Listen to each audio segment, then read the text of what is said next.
I love you.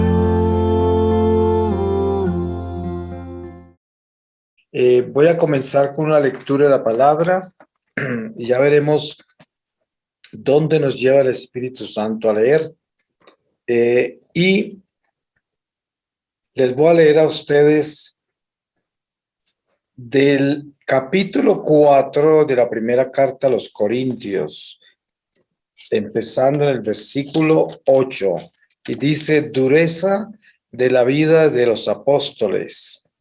Ya estáis satisfechos, ya os habéis enriquecido, sin nosotros habéis llegado a reinar. Ojalá reinaseis para que también nosotros reináramos con vosotros, porque pienso que Dios a nosotros los apóstoles nos ha puesto los últimos como condenados a muerte, pues nos hemos convertido en espectáculo para el mundo, para los ángeles y para los hombres.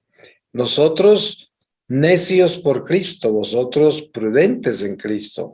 Nosotros débiles, vosotros fuertes. Vosotros honrados, nosotros despreciados. Hasta el momento presente pasamos hambre, sed, desnudez, somos abofeteados, andamos errantes y nos esforzamos trabajando con nuestras propias manos. Nos maldicen y bendecimos, nos persiguen y los soportamos, nos ultrajan y respondemos con bondad. Hemos venido a ser hasta ahora como la basura del mundo, el desecho de todos. Qué duro que es esto, ¿no? Qué palabras, y pensar que es verdad. Pero es también misterioso porque estos son los caminos del Evangelio. Así camina el Evangelio por este mundo. Y es una historia que se repite a través del tiempo. Si podemos leer nuestra historia sagrada solo del cristianismo, la nueva alianza en Jesucristo, la nueva creación en Jesucristo, que entra en flor después de su ascensión y la llegada del Paráclito, del Espíritu Santo, que es cuando los apóstoles se llenan de ese fuego del Espíritu y de sabiduría y también de esa fuerza que los lleva con ese celo apostólico a llevar esas buenas nuevas de Jesucristo sin miedo, y llegan hasta el martirio, lo cual es increíble si realmente lo pensamos bien. ¿Qué quiere decir eso? Se fueron con un celo tal que se fueron hasta el martirio. Se tenían absolutamente para nada, no los detenía, los mantenía firmes. Y debemos saber nosotros que el Señor nos está enseñando mucho con todas estas señales. Cuando yo leo este pasaje que acabo de leer de San Pablo y la descripción que él da sobre los apóstoles comparados con aquellos que reciben todas esas gracias de los apóstoles en las iglesias que él va abriendo, ¿no? Poco a poco, a medida que camina con el Evangelio, nos damos cuenta cómo es que el trabajador, el obrero de la viña del Señor, está dedicado a sacrificar su vida, a dejarlo todo, a no mirar para atrás e irse con ese mensaje hasta la muerte, irse con él, y sin importar lo que sucede alrededor, porque se ve cómo la gente que se beneficia de estos mensajes, pues es la que recibe toda clase de bendiciones temporales, y la meta es que también las reciba eternas, que es lo que buscan los apóstoles. Pero los apóstoles caminan en una vida totalmente sacrificada. Ahora, como estamos en Cuaresma y estamos viviendo este camino cuaresmal con la iglesia, con las tradiciones de nuestra iglesia católica, que nos invita a dar un alto en el camino, un alto para mirar con cuidado pues nuestro estado, el estado de nuestra alma, y también para que nosotros vigilemos en qué forma nos estamos comunicando con Dios. La oración, la verdadera oración, es una conversación con Dios. Esa es la verdadera oración.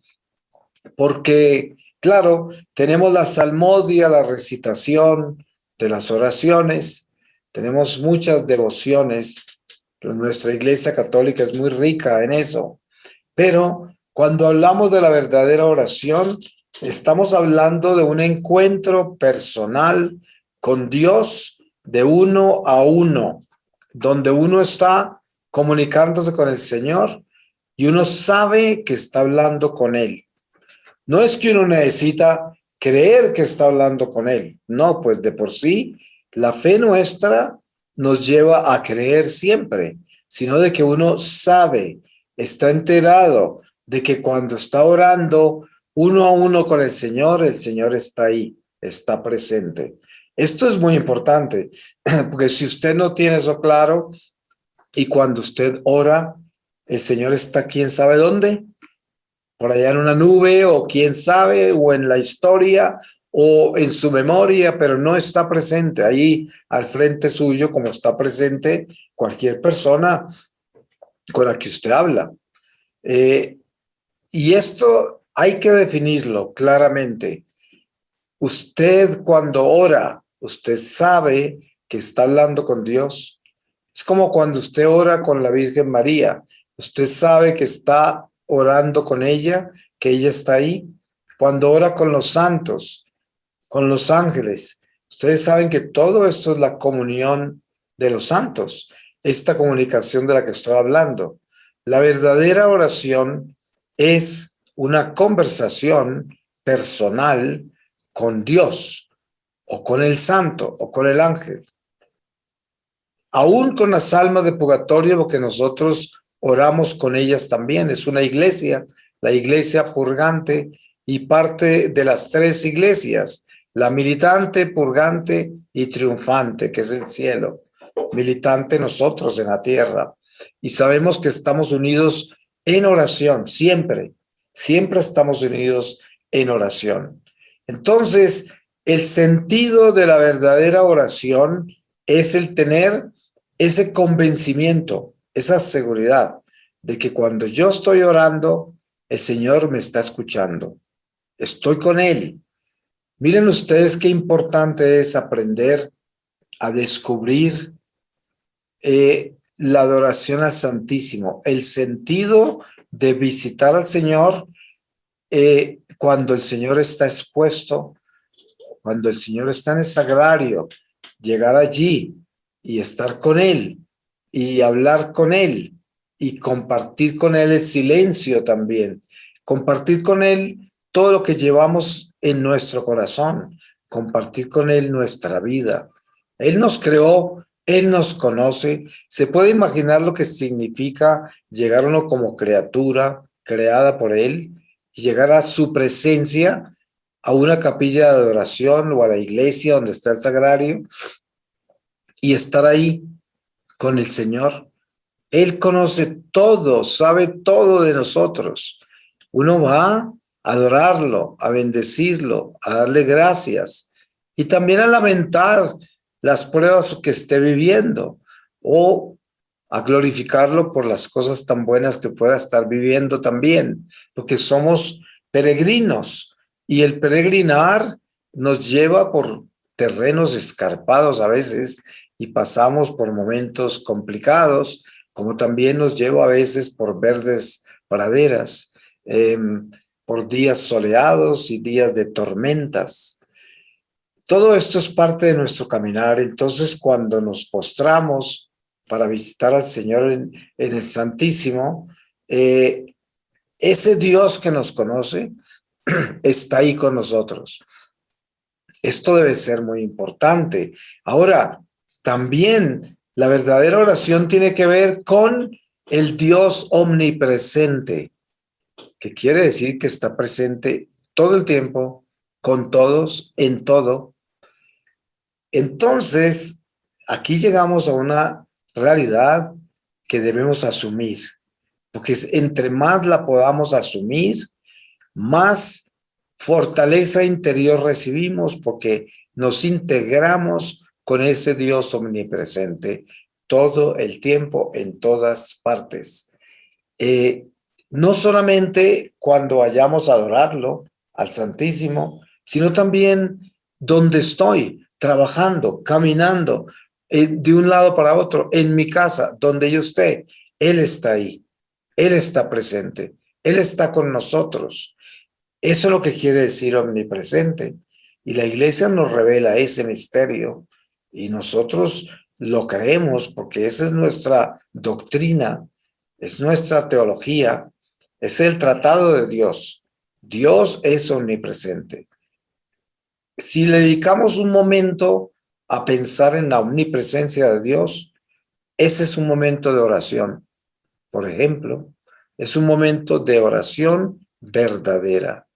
Piense usted en el silencio de su corazón acerca de un Dios omnipresente, que eso quiere decir que ahí donde usted está en este momento, ahí está el Señor, ahí está con usted.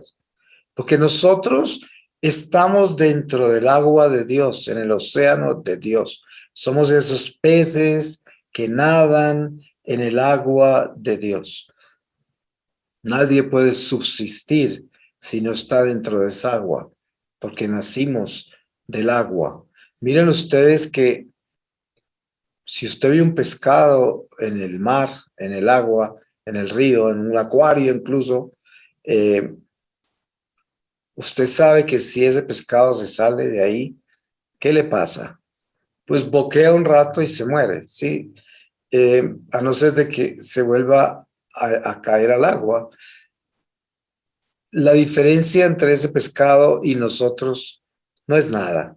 Si nosotros nos salimos de Dios y vivimos en pecado mortal y no tenemos una relación personal con Él, es un pescado afuera del agua. Sí, por eso es que consideramos que los que no conocen a Dios o los que se han alejado de Dios pertenecen al reino de los muertos. Son muertos en vida, porque solamente les falta el entierro, y el entierro es para hacia el abismo, porque se salieron del agua y ya no tienen vida, porque el agua es vida. Y sabemos que entonces la oración verdadera tiene que ver con integrarse a esa realidad. Dios es omnipresente porque yo estoy en su océano de amor. Ahí es donde yo nado, ahí es donde yo respiro, ahí es donde yo existo en Él. Y si tengo eso claro, estoy muy saludable, porque piense y verá que cuando uno considera esto con responsabilidad y lo tiene muy claro, uno se siente integrado a ese océano de Dios y sabe que está nadando en Él, existiendo en Él, viviendo en Él. Qué diferencia tan grande a cuando uno tiene un Dios que es solo religión, y entonces yo voy allá al templo y allá de pronto voy a misa o de pronto me confieso o de pronto voy a alguna fiesta especial de la iglesia y salgo de allá. Cuando salgo de allá, salgo de la iglesia, salgo de Dios también. Ya Dios no está para donde yo voy. Ya Dios no está en el trabajo, ni en mi vida diaria, ni en las cosas que hago. Ya no. Yo tengo que ir allá al templo para hablar con Él, para verlo, para estar con Él. El resto de los lugares no. Ay, tengo que volver al templo, que necesito hablar con el Señor. Bueno, eso no es un pecado ni está mal, pero lo que pasa es que para hablar de la verdadera oración se tiene que hablar de la verdadera concientización de que Dios es omnipresente. O sea, Dios no solo está en el templo de ladrillos, Dios está en el templo de nuestro corazón, si es que somos fieles a Él. Es omnipresente, está en todas partes. Esta claridad es esencial en nuestra vida de oración, porque entonces yo puedo estar en oración como dicen los santos. Y usted lee la vida de los santos y muchísimos de ellos dicen, vivan permanentemente en oración. Hay gente que como no conoce sobre la oración, sino tan solo la salmodia y la recitación, dice, ay, qué cansancio, ¿cómo pueden orar todo el día?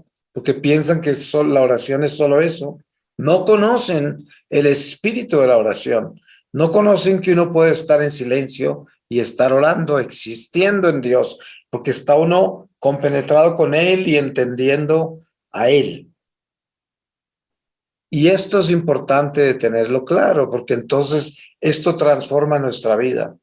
Porque primero, usted nunca estará solo, nunca estará deprimido, nunca estará confundido, nunca estará desesperado, porque vive en la esperanza, vive en la paz y en el gozo de Dios, a pesar de las circunstancias que usted viva en su vida.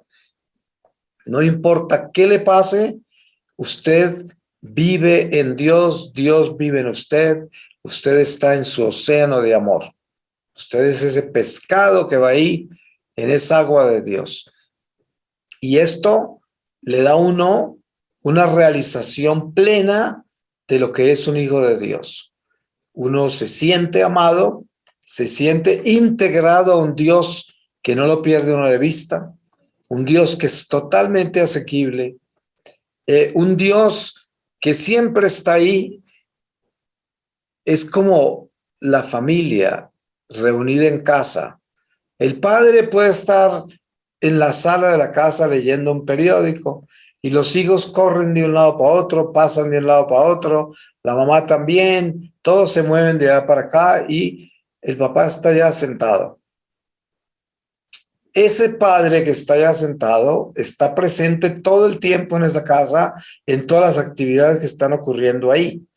Si el padre se levanta de ahí, se va para otro lado y no lo ven, todos lo extrañan porque no saben qué pasó con él, para dónde se fue. Mientras que él está allá, todo está en un equilibrio con su presencia. Y esa presencia, aunque no diga nada, están todos unidos a la presencia de ese padre que está sentado ahí en la sala. Esto es un ejemplo muy elemental, ¿no? Porque es muy básico y humano, pero es para escalar un poco hacia la mística de lo que es la presencia de Dios, que es el Dios que no se va de esa sala. Ese Dios siempre está ahí, ese Dios no se ausenta, ese Dios permanece y siempre está ahí. Y por eso uno encuentra mucha gente católica que en momentos de dificultad parece ser que pensaran que Dios no está ahí, que no escucha, porque ¿cómo es posible que esté pasando por todas estas dificultades y Él no actúa? Porque yo le imploro, yo le ruego y no veo que Él venga a rescatarme, no veo que nada demuestre que Él está ahí conmigo. ¿Qué pasó? ¿Por qué me abandonaste? ¿Qué te hiciste? Y son pruebas de fe muy grandes. La mayoría de las situaciones difíciles de la vida siempre nos llevan a desafiar nuestra fe. Y nuestra fe queda en juicio. Y mucha gente la pierde en momentos difíciles. A otros se les debilita, se les desnutre y a otros se les fortalece. Porque la respuesta sabia a todas las pruebas de la vida es que después de cada prueba salimos más fuertes y tenemos más gozo y paz, porque sabemos que sin importar la sacudida por la que pasamos, Dios estaba ahí, en la barca con nosotros y nunca se fue. Y uno sabía y estaba enterado, pero eso no quiere decir que porque Dios es omnipresente y está siempre con uno, no vamos a vivir lo que tenemos que vivir. La historia de cada uno de nosotros es particular.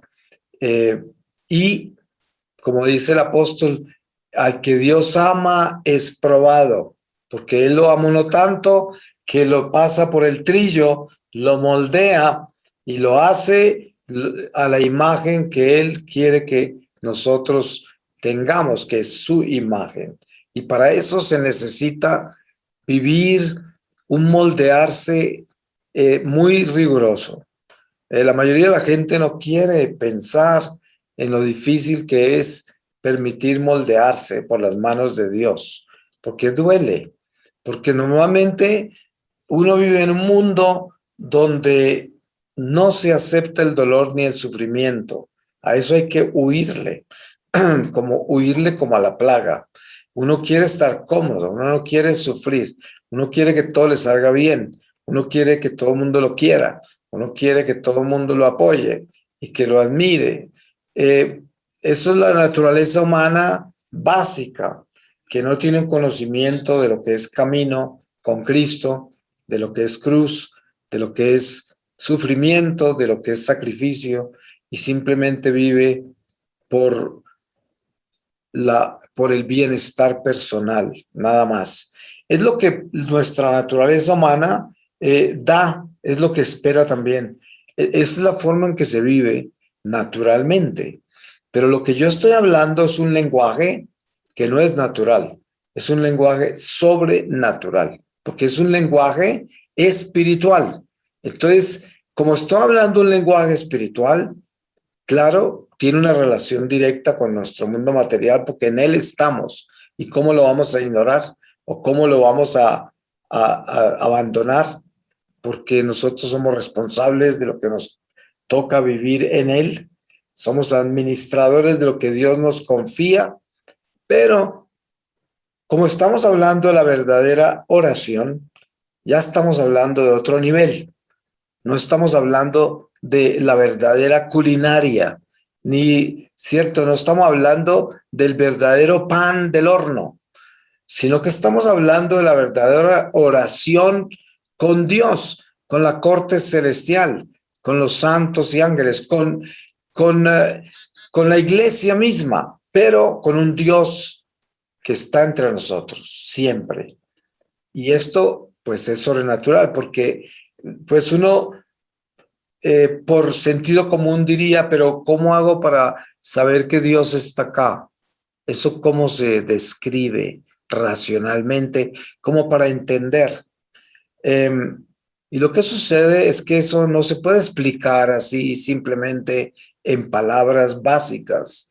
Eso hay que comenzar a adentrarse en el mundo espiritual para uno poder ir asumiendo esa realidad, y el mismo Espíritu Santo se encarga de hacerle ver a uno, saber, sentir y descubrir cómo se mueve Dios.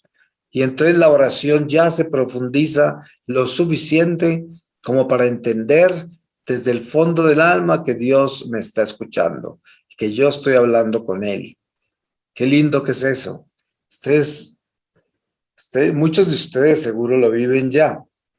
Y los que no lo viven ya, pues precisamente por eso estamos acá. Estos son lo que pudiéramos llamar ejercicios espirituales de Cuaresma. Y aquí estamos invitándonos los unos a los otros a crecer más en el espíritu.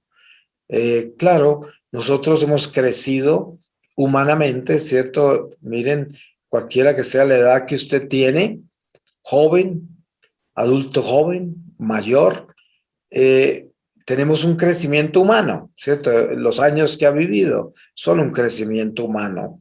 Hay una experiencia inevitable de nuestro recorrido por la tierra, la vida, la existencia humana. Pero dentro de este caminar humano, que son los años que pasan de nuestra existencia con la familia, en el trabajo, las metas que hacemos, los estudios que de repente algunos hacemos, todas las experiencias de vida, esto todo es muy humano, pero al mismo tiempo hay otra experiencia que va ahí junta, que es la experiencia de Dios.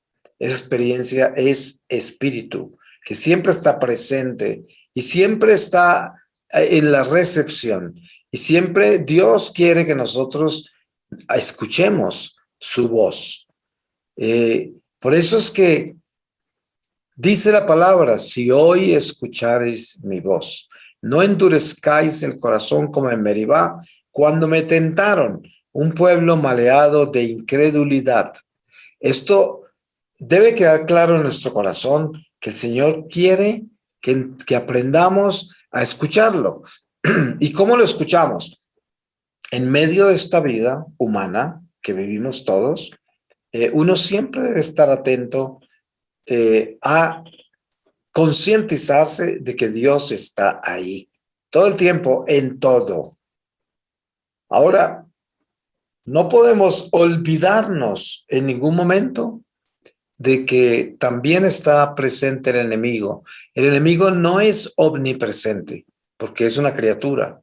Ninguna criatura humana o angelical es omnipresente, solo Dios.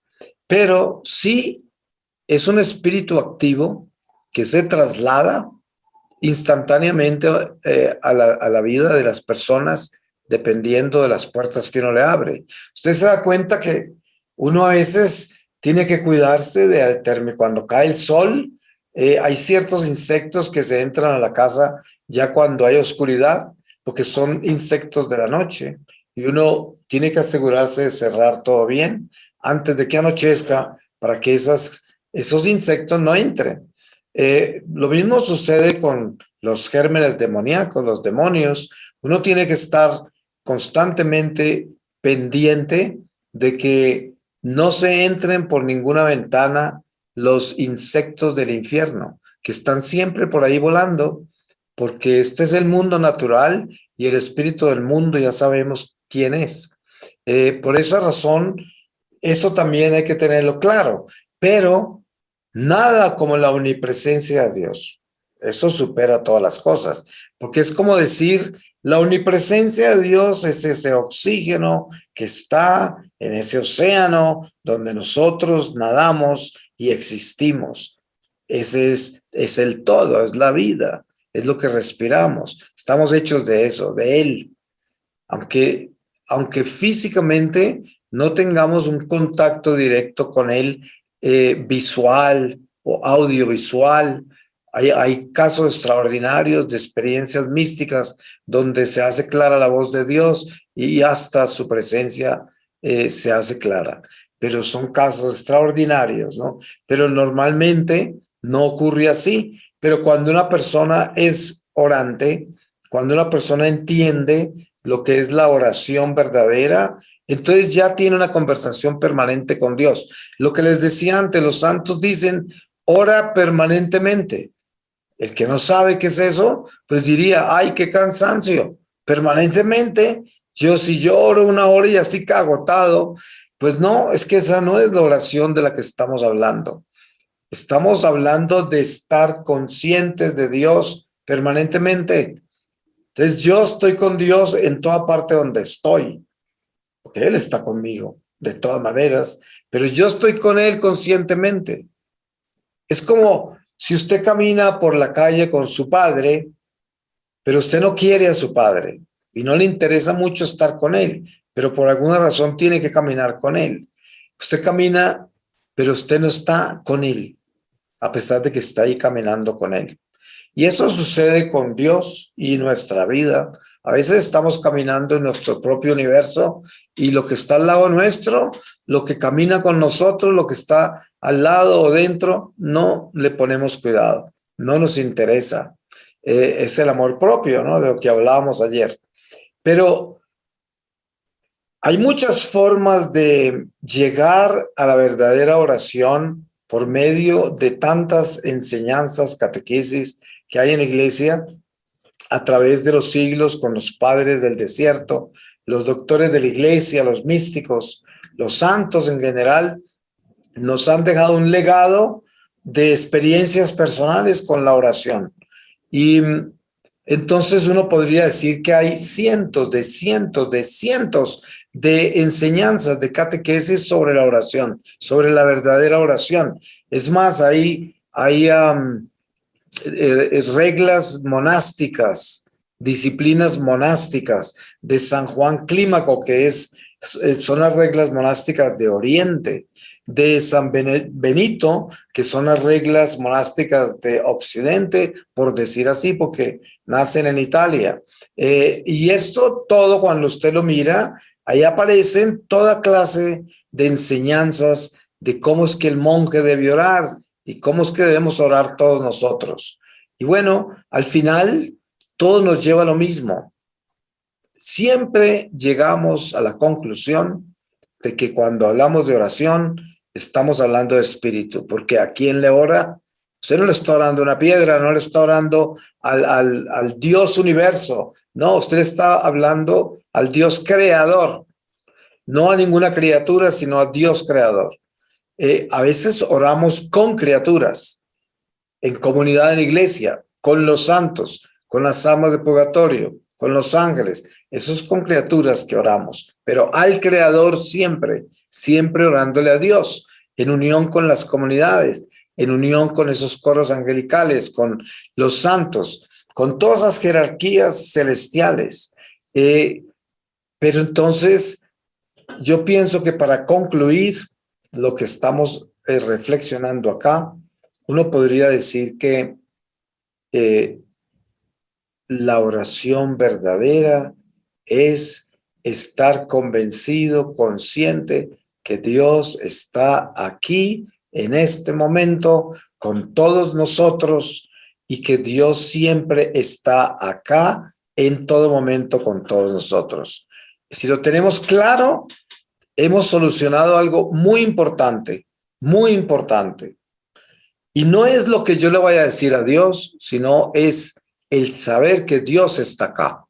Eso es más importante que lo que le voy a decir. Y ya lo demás viene por añadidura. Entonces le puedo decir lo que quiera, pero lo importante es que yo sepa que yo no tengo que ir a buscar a Dios allá, y en ese edificio de ladrillo, allá meterme a buscarlo. No, yo tengo que entender que Dios siempre está acá conmigo y en todas partes donde voy. Es básico y vital para nuestra vida espiritual, para nuestra vida de oración. Si tiene eso claro, está muy bien, porque usted puede ir en su auto, usted puede estar en el trabajo, usted puede estar en la cocina, usted puede estar donde está y sabe que está con Dios. Eso es estar en oración permanente. Y es muy importante concientizarse de eso, porque ¿sabe qué hace eso?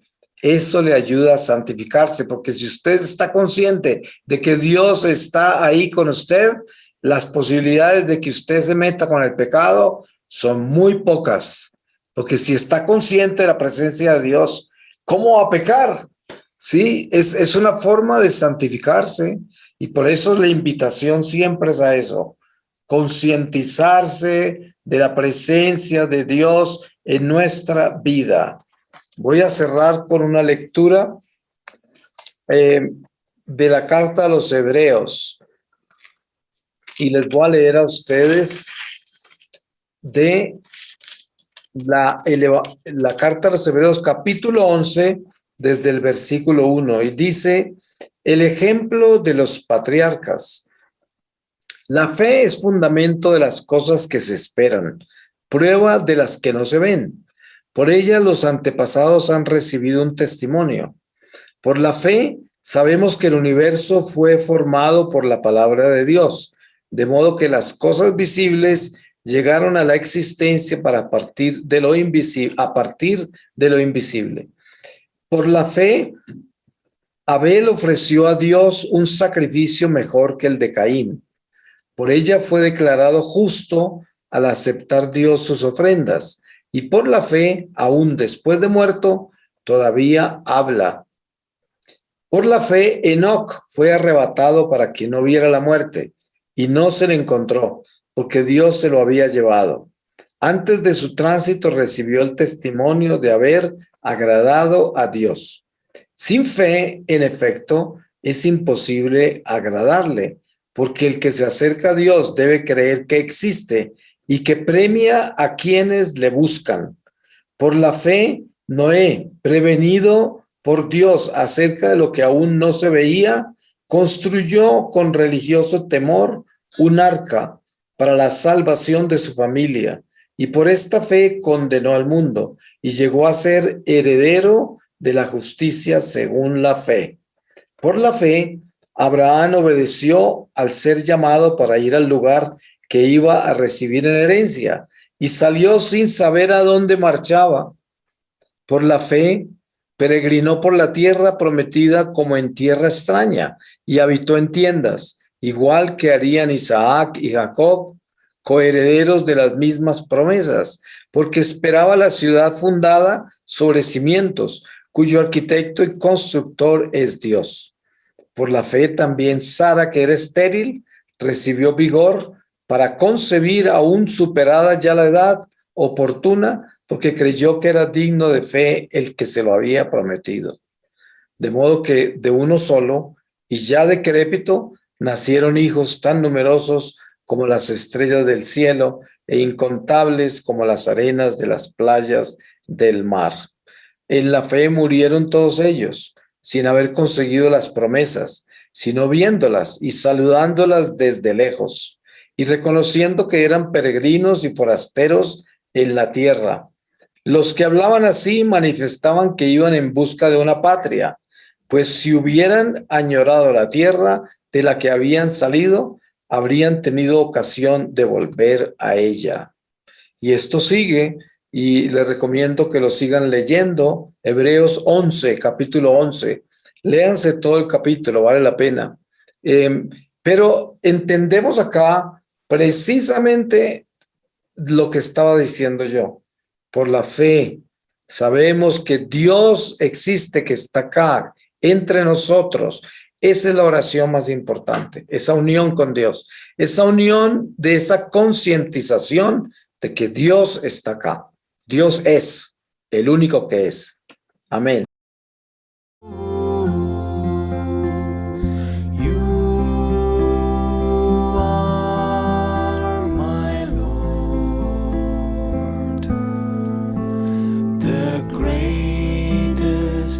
Joy.